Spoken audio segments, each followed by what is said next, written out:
Hi! Hello! Welcome to our channel enlighten Amulya. ఈరోజు ఈ వీడియోలో మ్యాథ్స్ పెడగాగికి సంబంధించి fifth chapter approaches, methods and techniques of maths గురించి నేర్చుకుందాం. ఓకేనా?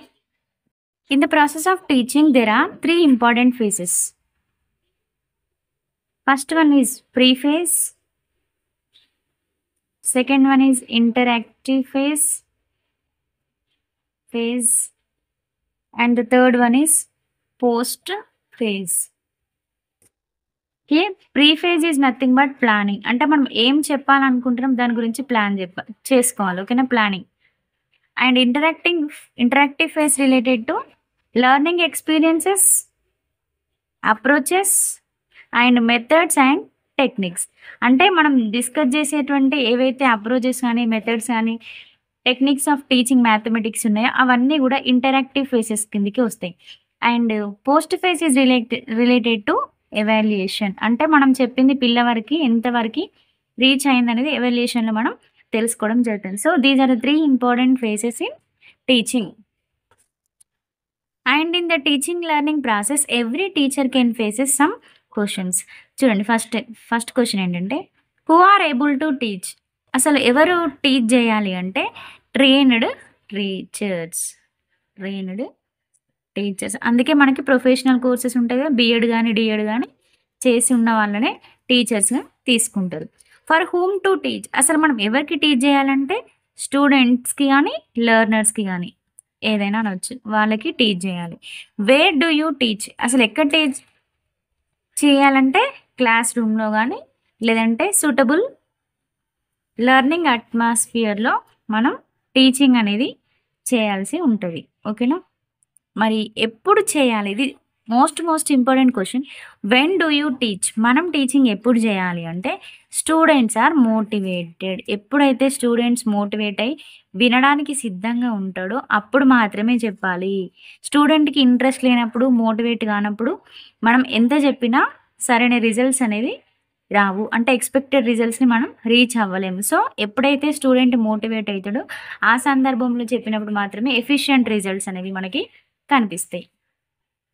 And why do you teach. అసలు మనం ఎందుకు టీచ్ చేయాలంటే దేనికోసం టీచ్ చేస్తాం? ఆల్రెడీ మన లెసన్ అయిపోయింది. వాల్యూస్, ఎయిమ్స్, ఆబ్జెక్టివ్స్ని సాధించడం కోసం మనం టీచింగ్ అనేది చేయాలి.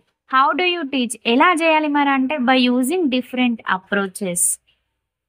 టీచింగ్ అప్రోచెస్ ఉంటాయి కదా, అప్రోచెస్, మెథడ్స్ అండ్ టెక్నిక్స్. ఈ టెక్నిక్స్, మెథడ్స్ ఇంకా అప్రోచెస్ని యూజ్ చేసి మనం టీచ్ చేయాల్సి ఉంటుంది. What do you teach. అసలు ఏం టీచ్ చేయాలంటే ప్రతి ఒక్కరికి పర్టికులర్ కరిక్యులం అనేది ఉంటుంది. ఆ కరిక్యులం అంటే కరిక్యులర్లో మళ్ళీ 2 ఉంటాయి. కరిక్యులర్ ఉంటుంది, కో కరిక్యులర్. ఆ రెండింటిని మనం పిల్లలకి టీచ్ చేయాల్సి ఉంటుంది. ఓకేనా? So these are the important questions involved in teaching learning process. ఇప్పుడు ప్రాసెస్ ఆఫ్ కమ్యూనికేషన్. అసలు కమ్యూనికేషన్ ఎలా జరుగుతుందండి చూద్దాం. ఫస్ట్ ఒక మెసేజ్ ఉందనుకో, మెసేజ్ ఏం చేయాలి? మెసేజ్ని సెండర్ ఏం చేయాలి? సెండ్ చేయాలి. ఓకేనా?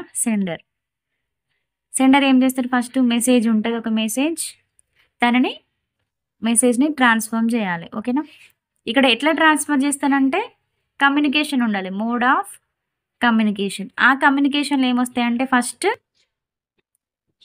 ఫస్ట్ టెక్నిక్ తర్వాత skills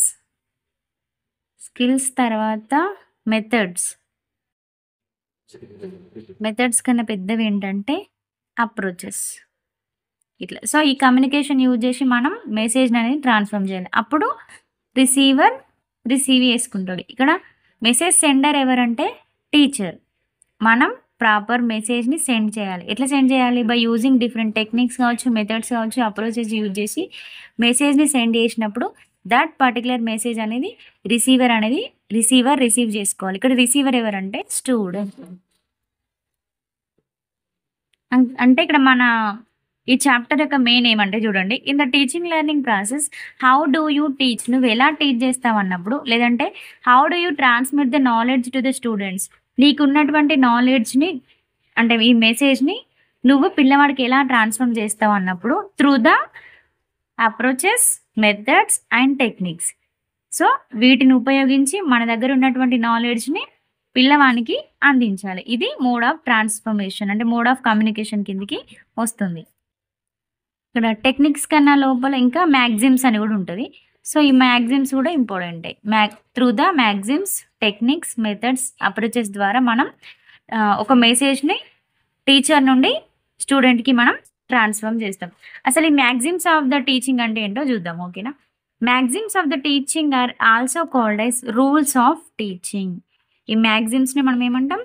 rules of teaching or principles of teaching. Universally accepted principles in the process of teaching and learning are called maxims of the teaching. అసలు ఇంతకీ మ్యాగజిమ్స్ అంటే ఏంటి అంటే యూనివర్సల్గా యాక్సెప్ట్ చేయబడినటువంటి ప్రిన్సిపల్స్ని మనం రూల్స్ ఆఫ్ టీచింగ్ లేదా ప్రిన్సిపల్స్ ఆఫ్ టీచింగ్ లేదా మ్యాగజిమ్స్ అని అంటామన్నమాట. According to NCF 2005 there are 3 important maxims of the teaching. Those are maxims ఏంటంటే నోన్ టు అన్నోన్, అంటే పిల్లవానికి ఎప్పుడైనా తెలిసిన వాటి నుండే తెలియనివి బోధించాలి. Concrete to abstract. ఆబ్స్ట్రాక్ట్ అంటే అమూర్తత్వం, కంటికి కనిపించనివి. కాంక్రీట్ అంటే మూర్తత్వం, కంటికి కనిపించేవి. కనిపించే భావనల నుండి కనిపించని భావనలకి మనం పిల్లవాడిని తరలించాలి. అంటే అట్లా మనం మోటివేట్ చేయాలి. అంటే కనిపించే వస్తువుల నుండి కనిపించని వాటికి, కాంక్రీట్ టు ఆబ్స్ట్రాక్ట్ అనేది మన టీచింగ్ అనేది జరగాలి. And local to global. Local నుండి స్టార్ట్ చేస్తే గ్లోబల్ వరకు మన టీచింగ్ అనేది స్టెప్ బై స్టెప్ ముందుకు వెళ్తూ ఉండాలి. So these are the 3 important maxims proposed by NCF 2005 and the code is KCL. KCF కాదు, KCL. KCR కాదు, KCL అని గుర్తుపెట్టుకోండి. K అంటే known to unknown, concrete to abstract, local to global. ఓకేనా? And also ఇంకా చాలా ఉన్నాయి ఇంపార్టెంట్ మ్యాగజిమ్స్. ఈ 3 అయితే NCF 2005 ప్రపోజ్ చేసింది. ఇంకా రిమైనింగ్ ఏంటంటే ఈజీ టు డిఫికల్ట్. ఎప్పుడైనా ఈజీ నుండి డిఫికల్ట్కి వెళ్ళాలి. వచ్చినవి నేర్చుకొని తర్వాత రాని నేర్చుకోవాలి.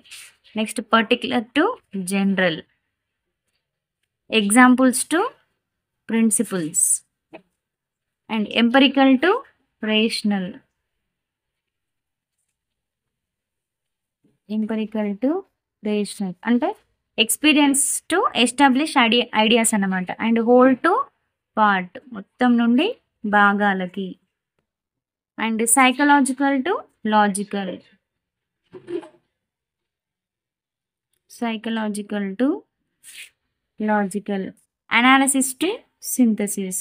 ఇంతకుముందు చెప్పుకున్నాం కదా అనాలిసిస్ అంటే ఏంటి, సింథసిస్ అంటే. అనాలిసిస్ అంటే సింపుల్గా విడగొట్టాలి, విడగొట్టి మళ్ళీ వాటన్నిటిని కలుపుకోవాలి. చిన్న చిన్న పార్ట్స్గా డివైడ్ చేసి మళ్ళీ హోల్ మొత్తం కలిపితే సింథసిస్ వస్తుంది. సో పెద్ద ప్రాబ్లమ్ని చిన్న చిన్న డివైడ్ చేసి మళ్ళీ కలిపితే synthesis. So these are the important maximums in teaching learning process. And ఇక్కడ known to unknown, concrete to abstract, local to global are proposed by NCF 2005. Thank you for watching.